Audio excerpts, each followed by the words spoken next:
The mansion of Helena was a postcard of perfection, a panoramic view of the sea, an immaculate garden worthy of a magazine cover, and an inviting blue pool. Married to Ricardo, a renowned lawyer, money was never a problem. But behind the scenes of this fairy tale, Helena felt like a princess trapped in an ivory tower. Ricardo, a good man in his own way, was a workaholic. Their lives followed an impeccable but cold routine. Their conversations revolved around his work, their teenage children, Mariana and Pedro, absorbed in their own worlds, and social commitments that bored her. Sex, a rare formality. Helena felt more like a luxury accessory than a cherished companion. To fill the void, she tried everything: painting classes, yoga, Pilates, charity events, trips with friends. But the joy was fleeting. Something essential was missing, a spark to reignite her passion for life. Medicated with antidepressants, she felt anesthetized, disconnected from herself. Then, Gabriel and Lucas arrived like a breath of fresh air. Brothers, the gardeners of the estate, young, strong, tanned, exuding vitality. Gabriel, introspective, with an intense gaze that seemed to pierce her soul. Lucas, extroverted, with a contagious smile that lit up the room. Helena began to notice them, something unprecedented. She admired their strength at work, their connection with nature, the freedom they radiated. Initially, the interactions were formal: good morning, good afternoon, compliments on the garden. Gradually, the conversations grew deeper. Gabriel spoke of books, philosophy, and art, igniting Helena's intellectual curiosity. Lucas told funny stories, cracked jokes, and made her laugh like she hadn't in years. The attraction grew, multifaceted.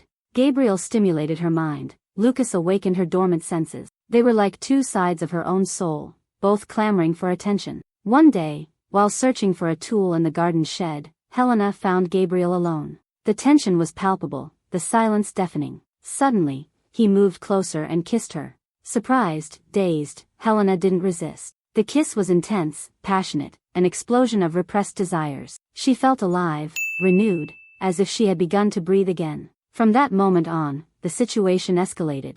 Helena began meeting with both men in secret.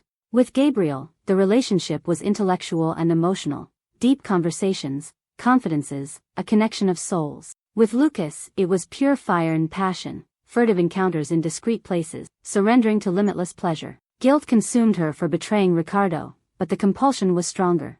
Adrenaline, freedom, and passion took hold of her. She made up excuses to go out, lied to her husband, her children, and her friends. A double life, reckless and on the edge of the abyss. But secrets never stay hidden forever. Mariana, always observant, noticed her mother's strange behavior. Searching through Helena's phone, she discovered compromising messages with the gardeners. The daughter was devastated, feeling betrayed and deceived. She told everything to Ricardo. Blinded by fury, Ricardo confronted Helena. Humiliations, accusations, a whirlwind of pain and rage. He threw her out of the house, stripping her of everything. Helena found herself alone, with nothing. Husband, children, home, money, and reputation, all lost. Gabriel and Lucas, frightened, vanished, leaving her to face the consequences alone. Bitter regret, profound despair. There was no turning back, no way to fix her mistakes. She had to start over from scratch, carrying the burden of guilt, remorse, and loneliness. She moved into a small apartment in a distant neighborhood, taking a job as a cashier at a supermarket, minimum wage, just enough to survive. Her children avoided her, hurt and disappointed. Over time, she learned to cope with the pain. She sought therapy, trying to understand the reasons that had led her to such a disaster. She learned to forgive herself, to accept the past, to move forward. She made new friends, found a job that brought her some satisfaction, and cultivated a hobby. She never heard from Gabriel or Lucas again. Sometimes, she wondered what had become of them, whether they were doing well, whether they regretted what had happened. But she couldn't change the past. What mattered now was living in the present and building a future. Helena's story is a modern tragedy: repressed desires, wrong choices, devastating consequences. The fragility of relationships, the pursuit of happiness, the importance of honesty. A reflection on what truly matters in life. She learned the hard way that happiness does not lie in appearances, luxury, or fleeting pleasures. It resides in genuine connections, in love, in friendship, in family. To be happy, one must be honest, with oneself and with others. Staring at the sky through the window of her tiny apartment, she wondered if peace was possible. If the shadow of the past would ever let her go. And in the silence, the only answer was the echo of her regret, constant and relentless. Life went on, but the mark of betrayal remained, like a deep scar on her soul. Her days were now filled with simple, almost monastic routines, working at the supermarket, reading old books at the public library, taking solitary walks in the park. Helena had become a spectator of her own life, watching the world around her with a distant and melancholic gaze. Sometimes, while ringing up a customer at the register, she found herself imagining how different her life might have been if she had made other choices, if she had valued what she had instead of seeking happiness in forbidden places, if she had been honest with herself and with Ricardo. But the past was unchangeable, and the only thing left was to learn from her mistakes and try to build a better future, even if that future was lonely and devoid of luxury. Guilt haunted her, especially when she thought of her children. She knew she had hurt Mariana and Pedro deeply, and that regaining their trust would be difficult. She tried to stay in touch, sending messages and gifts, but the responses were rare and cold. The distance between them seemed insurmountable.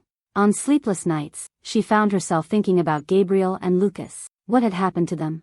Did they regret what they had done? Had they found happiness elsewhere? The truth was, she would never know.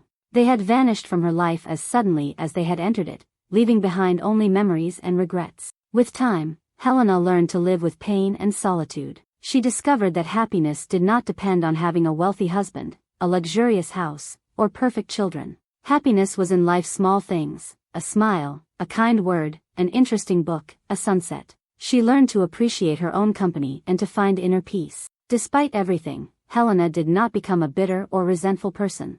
On the contrary, the experience had made her stronger, more compassionate, and wiser. She learned to forgive herself and others and to move forward with her head held high. In the end, Helena's story is not a tale of failure, but one of resilience. A story about how a woman who lost everything managed to rise again and find new meaning in life. A story that teaches us that even in the darkest moments, there is always hope.